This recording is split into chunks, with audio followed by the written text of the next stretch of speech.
안녕하십니까. 김종래 TV의 김종래입니다. 오늘자 조선일보는요, 윤석열 전 검찰총장이 이르면 7월 국민의힘에 입당할 것으로 알려졌다고 특종 보도했습니다. 윤 전 총장과 가까운 야권 관계자는 조선일보 기자와의 통화에서 윤 전 총장이 국민의힘에 입당해서 내년 대선에 도전한 쪽으로 가닥을 잡고 입당 시기를 검토 중인 것으로 안다. 그러면서 이르면 7월, 늦어도 8월에는 국민의힘에 합류할 가능성이 크다고 했다고 조선일보는 전하고 있습니다. 이 관계자는요, 또 이 윤석열 전 총장이 오는 11일, 6월 11일 국민의힘 새 당 대표가 선출된 이후에 본격적인 공개 활동을 시작할 것으로 안다고 말했다고 합니다. 그런데 제가 취재한 바로에 의하면은 윤석열 총장은 7월까지도 안 가고 6월 11일 날 국민의힘 새 대표가 선출되면은 이 새 대표가 해야 될 가장 중요하고도 첫 번째 일은 당 밖에 있는 주자들을 보고 우리 당에 입당해서 같이 대선 경선에 참여해서 범야권 후보를 선출하는데 참여해달라, 이런 요구를 하는 것이 제일 먼저 해야 될 일입니다. 그래서 새 대표가 선출되면은 그 대표는 윤석열 총장, 안철수 국민의당 대표 이런 사람들을 만나서 입당을 제의할 거고, 그렇게 접당을 받은 윤석열 총장은 오래지 않아서 수락할 가능성이 있어서 빠르면 이달 중 대권 도전을 선언하면서 국민의힘에 입당할 전망이 큰 걸로 보입니다. 입당 결심을 굳힌 이 윤 전 총장은 지난주에 5선인 정진석 의원, 4선인 권성동 의원, 그리고 경제학자 출신인 초선 윤희석 의원 등과 잇따라 만났다고 합니다. 정진석 의원은 지난달 26일 날 만났는데 윤석열 전 총장의 부친이 고향이 충남 공주가 지역구에서 아주 가깝게 지내면서 그동안에도 윤 전 총장의 조기 영입론 대권 후보 추대론을 적극적으로 제기해 왔습니다. 아마 국민의힘 중에서 제일 앞장서 제기해온 의원이 아닌가 싶습니다. 그 다음에 윤석열 총장과 정진석 의원이 만난 지 3일 후인 지난달 29일에는 권성동 의원을 만났습니다. 권성동 의원은 사법시험으로는 윤 전 총장의 선배지만 어린 시절부터 알고 지내던 동갑내기 친구랍니다. 윤석열 총장이 사법시험에 아주 늦게 합격을 해서 그렇습니다. 근데 이 권성동 의원은 강원도 강릉이 출신입니다. 이런 지역이 또 이게 또 윤석열 총장 입장에서는 중요합니다. 왜냐하면 충청도 정진석, 강원도 권성동 이렇게 지역적인 대책을 좀 득표할 때 대책을 세울 수가 있기 때문에 그렇습니다. 윤희숙 의원은 경제 전문가 출신으로서 작년 7월에 여당의 그 임대차 3법을 강행 처리할 때 나는 임차인입니다라고 시작하는 5분 반대 토론을 해서 화제가 됐던 인물인데 경제 전반에 대해서 조언을 했다고 합니다. 윤석열 총장에게요. 윤 전 총장의 국민의힘 조기 입당 결심은 그동안 국민의힘에 입당할 거냐, 아니면 제3지대에서 무슨 플랫폼을 만들 것이냐, 안 들어가고 그런 등등 선이 분분해였기 때문에 이렇게 입당을 결심했다는 것은 범야권으로서는 중요한 의미가 있습니다. 국민의힘을 주축으로 해서 거기를 발판으로 해서 정권 교체에 나서겠다는 생각을 굳혔기 때문에 그렇습니다.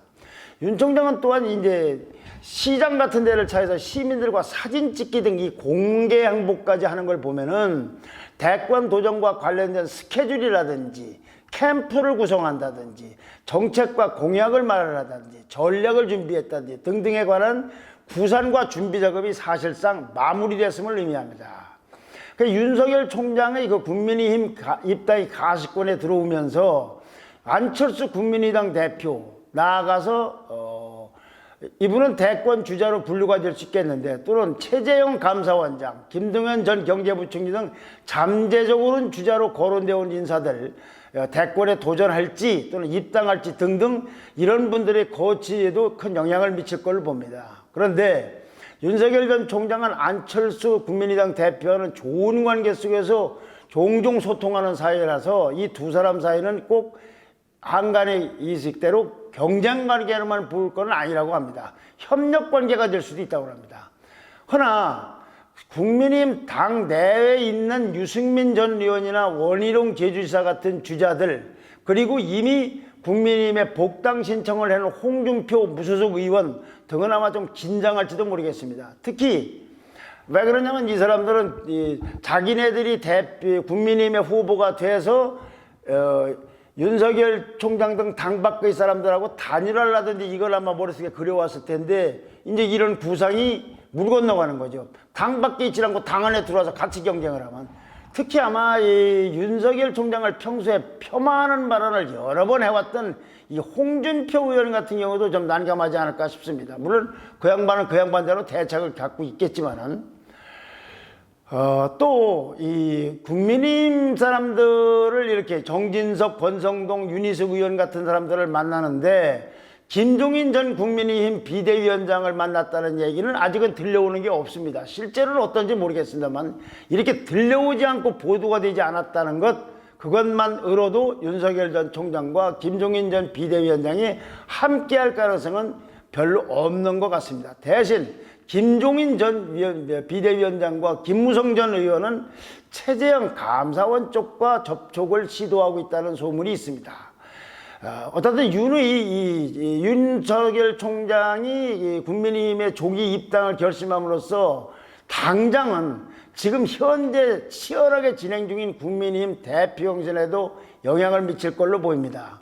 그가 대표 경선이 본격화된 지난주에 정진석, 권성동, 윤희석 의원을 만났다는 사실이 공개된 거는, 이거는 이런 사람들 만난 거는, 정치인 만난 건 공개될 게 뻔한 겁니다. 그걸 알고 만난 거예요. 거기에다가 이르면 4달, 빠르면 이번 달에라도 입당할 의사까지 알려져 있으니까 이건 뭘 얘기합니까? 국민의힘 의원들하고 만나는 것이 공개될 걸 뻔히 알면서 만나고, 시장 행보를, 시민들하고 사진 찍는 행보를 하고, 빠르면 2달 중 아니면 4달이라도 입당할 의사까지도 알려졌다. 이건 뭔 얘기냐? 윤석열 총장이 적어도 국민의힘에 입당을 할 때 이준석 후보가 대표가 되든 나경원 후보가 대표가 되든 주호영 후보가 대표가 되든 누가 대표가 되든 그건 개의하지 않고 입당할 생각임을 알 수가 있습니다. 오히려 이 대선 본선에서의 득표 전략으로 볼 때는 윤석열 총장은 이준석 후보가 대표가 되길 내심 기대할 수도 있다고 합니다. 왜? 이미 보수 정치로서는 거의 유일하게 판덤까지 형성한, 즉 젊은 세대, 즉 MZ 유권자의 지지 확대에는 이준석 후보는 이 판덤까지 형성했기 때문에 젊은 세대들에게, 그러니까 이런 유권자들을 지지를 확대하는데 오히려 도움될 거라고 판단할 수도 있다는 겁니다. 바로 이런 대목에서 국민의힘 대표에 나선 후보들 보면 이들이 얼마나 헛발질하며 득표운동을 하고 있는가 하는 거, 그래서 코미디 같다는 생각도 듭니다. 어젯밤에 MBC에서 있었던 첫 후보 간 TV 토론에서요, 각 후보는 대선 후보 경선을 어떻게 뽑을 시기를 언제로 할 거냐, 방식을 어떻게 할 거냐 하고 꽤 길게 공방을 펼쳤습니다. 이준석 후보는 단일화 앵무새, 통합 앵무새가 된다고 해서 감나무에서 감이 떨어지는 게 아니다. 통합, 단일화 한다고 해서 저절로 통합이 되고 입당이 되는 게 아니다. 지난 서울시장 선거 때처럼 우리 당내에서 대선 후보를 그때 오세훈 후보를 뽑은 다음에 안철수 후보하고 단일화했지 않습니까? 그것처럼 당내 후보를 먼저 선출한 뒤에 외부 주자들을 합류시키겠다고 그랬습니다. 이건 뭐냐면은 당 나름대로의 자강론 속에서 나름대로의 경선 시간표를 짜고 일정을 세워서 그대로 진행을 하겠다는 거예요. 들어올 사람은 들어오고 말라면 그런 얘기입니다. 여기에 근데 의외로 중진인 조경태 후보하고 홍문표 후보도 대체로 이런 자강론에 동조를 했습니다. 근데 이에 대해서 나경원 후보하고 주호영 후보는 의견이 달랐습니다.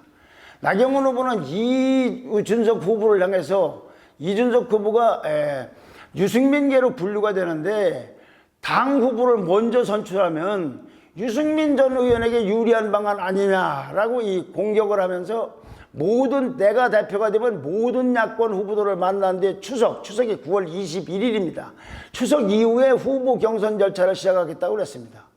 주호영 후보도 자칫 우리 당의 스케줄대로 일방적으로 진행하면 그것이 우리 당의 기득권으로 미칠 수가 있다. 당 밖의 후보도 존중하면서 우리 절차도 긴밀하게 저행된다. 나경원 후보처럼 딱 부러지게 얘기는 했지만 아무래도 이렇게 조금 나경원 후보하고 좀 비슷한 견해를 표명했습니다. 자, 이걸 아까 제가 말씀드린 윤석열 총장이 빠르면 이달 중 아니면 내달이라도 입당할 거라는 이야기하고 이 나경원 후보와 주호영 후보의 말을 보면 어떤 생각이 듭니까? 내가 대표가 돼야 당 밖의 주자들을 합류시킬 수 있다고 하면서 내가 대표가 되면 이 사람들 만나서 추석 이후부터 경선을 시작하기 어쩌고 하는 얘기를 했는데 이미 윤석열 후보는 국민의힘에 있는 나경원과 주호영을 안 만났지 정진석, 권성동, 윤희석을 만나서 입당 의사까지 표명을 한 거 아닙니까? 그래 윤 씨 측에 대한 정보를 전혀 모르고 하는 발언이에요. 윤 전 총장은 누구든 새 대표가 선출돼서 체제 정비를 마치면은 이 국민의힘이 갖고 있는 경선 일정과 관계없이 나는 입당한다. 그런데 윤 전 총장은 윤 총장 나름대로의 스케줄대로 움직이는데 아니 내가 대표가 되면 모든 후보들을 만나서 추석 이후에 후보 경선 절차를 시작했다는 건 이건 코미디 같은 발언이라고 생각합니다. 또 하나요. 나경원 후보가 이준석 후보에게 당신은 유승민계로 분류가 되니까 당 후보 우선 우리 당 후보를 먼저 선출한다는 얘기는 결국은 유승민 전 의원에게 유리하도록 하려고 하는 게냐는 발언도 황당합니다. 왜냐하면요. 나경원 후보가 지적한 것이 이것이 맞다면 그건 나경원 후보가 걱정할 일보다는 윤석열 총장이 더 걱정할 겁니다. 야, 내가 들어가려고 하는데 유승민 의원을 먼저 후보로 뽑아? 그럼 윤석열 총장이 불공정하다고 지정할 거 아니에요. 그리고 정 걱정이 되면은 윤석열 총장은 나 입당 안 하거나 입당을 늦추거나 아니면 다른 대책을 만들고 있을 거 아니겠습니까? 그런데 조기 입당했다는 건 뭡니까? 그에 대해서 우려를 하지 않거나 대비책이 갖고 있다는 얘기 아니겠습니까? 그러니까 윤석열 총장의 얘기 정보를 모르면 저게 가능한 얘기인데 윤석열 총장이 이렇게 움직인다는 것, 특히 국민의힘 후보들을 중진들까지 만났다는 사실을 알고 보도를 보고 어제 MBC 토론에서 한 말을 보면은 이건 무슨 얘기인지 전혀 다르다는 얘기죠. 주호영 후보도 말이죠.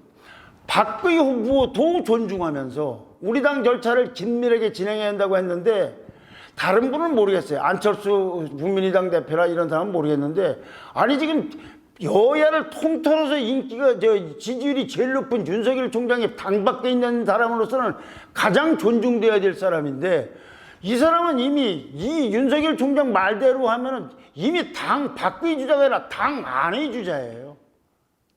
이렇게 가장 높은 윤 총장의 시기가 임박했으니까 이런 사정을 보면 그리고 이게 알려졌고 확인됐으면 이제 유승민에게 편파적인 대선 경선 관리를 할 거라든가 내가 외부주작 영입의 최적임자라든가 내가 대표가 되면 만나서 뭘 하겠다는 얘기는 의미가 없어진 거다 이거죠. 누가 돼도 마찬가지라 얘기죠. 누가 돼도. 윤석열은 윤석열 총장 일정대로 입당을 할 것이고 국민의힘은 국민의힘 입당대로 하는 것이지 뭘 밖에서 조율하고 해서 나중에 할 이유가 없다는 얘기죠. 그렇게 굴러가게 돼 있다는 얘기죠.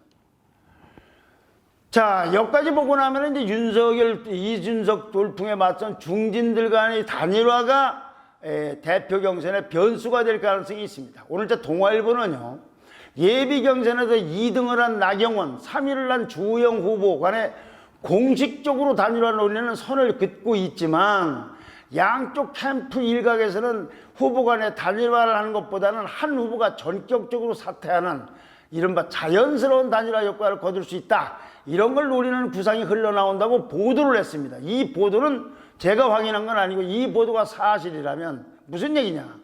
인위적인 단일화를 추진하면은 정치공학적으로 어떤 젊은 정치인들을 밀어내는 일종의 기득권 연대 내지는 적폐 연대로 낙일칠 수 있기 때문에 자진사퇴 형식으로 누가 자진사퇴겠죠? 당선 가능성이 낮은 사람이야겠죠.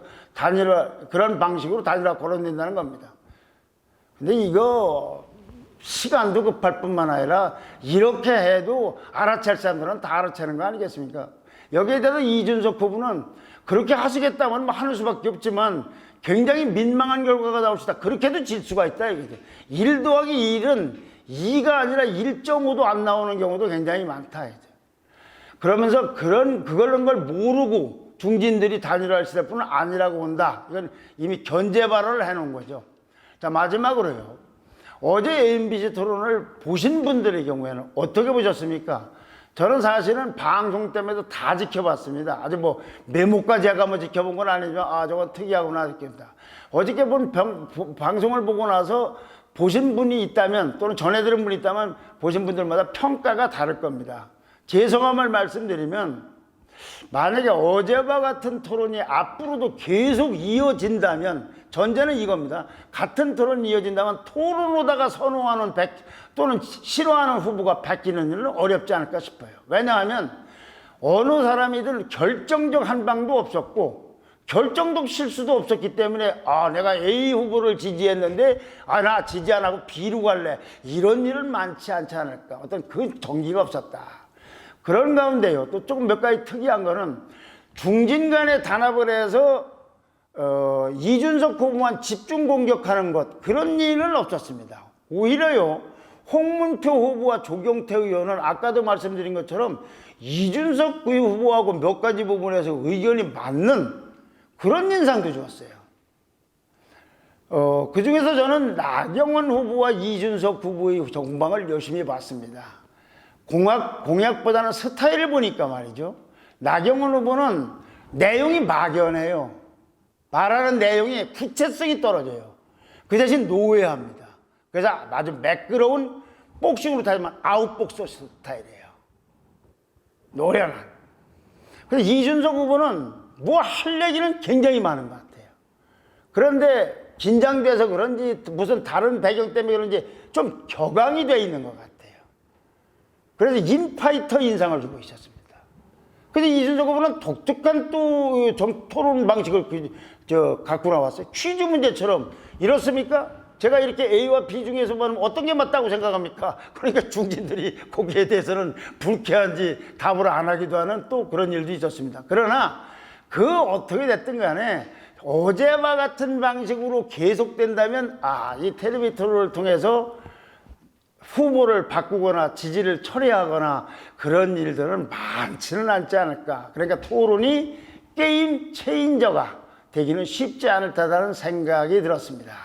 오늘도 오후 5시 50분부터 7시 20분까지 MBN에서 두 번째 토론회를 갖습니다. 왜 이 토론회가 중요하냐면 제가 무슨 다른 방송 시청률 올리려고 드린 건 아니고 제가 또 중계할 여력도 없습니다만은 보도만을 통해서 남 얘기만 듣고 하는 것보다 내가 직접 확인을 해야지 저 사람은 저런 스타일이고 저런 내용을 갖고 있구나, 내가 모르는 내용을 저렇게 설명하는구나, 난감할 때 저 사람은 어떻게 궁지를 탈출해 가나, 상대방은 어떻게 코너로 모나, 이런 것까지를 보면은 여러 가지 판단이 들 겁니다. 저런 사람들이 대표가 되면 어떻게 될 거고 저런 사람들과 같이 하는 후보는 어떤 사람일 것이고 여러 가지 생각이 들 겁니다. 그래도 오늘은 혹시 또 어제와는 좀 다를지 모르겠고 어제가 재미없었다기보다는 확 결정적 한방과 실수가 없었다는데 오늘은 혹시 다를지 모르니까 잘 지켜보시기 바랍니다. 그리고요 6월 4일이 다음 방송 차례인데 그날은 제가 피치 못할 개인 사정으로 방송을 하기 어렵게 됐습니다. 그래서 다음 주 월요일 날 뵙도록 하겠습니다. 좋아요와 구독 신청 그리고 댓글 부탁드립니다. 감사합니다.